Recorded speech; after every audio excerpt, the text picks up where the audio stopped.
বৰপেটা জিলাৰ উত্তৰপটাত চলিছে অবৈধ খনন।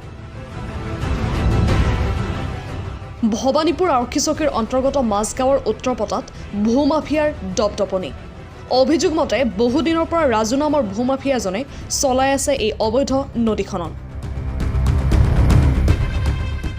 এই খনন কাৰ্যৰ ফলত ওচৰত থকা নতুন দলং এখন ভাঙি যোৱাৰ অৱস্থা হৈছে। এই ক্ষেত্ৰত স্থানীয় সচেতন ৰাইজৰ অভিযোগ মতে গাঁওবুঢ়া আয়ুব নবীৰ ছত্ৰছায়াত চলি আছে খনন কাৰ্য।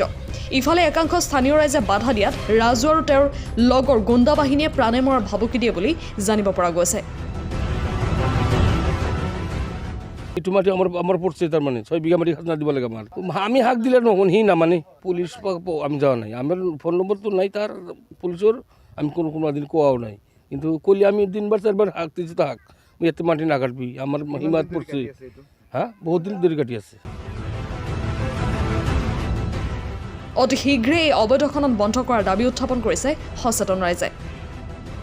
আর নহুনে কি কম আর প্রতিবাদ তো করাই হয়, প্রতিবাদ করলে নহুনে না, প্রতিবাদ করি আছে তো এইবেলাই তো এইফালের তারা রাজু বলে নাম কয়, রাজু নাম কাটিয়ে থাকে সারা দিন কাটে, আজি না কাটে কিন্তু কালিও কাটিছে। শালবাৰীৰ পৰা ছানিদুল ইছলামৰ প্ৰতিবেদন, এনিভাৰত 24।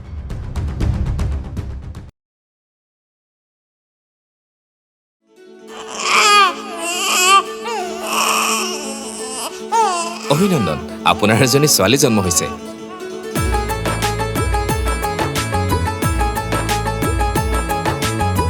লাহি পাহি এজনী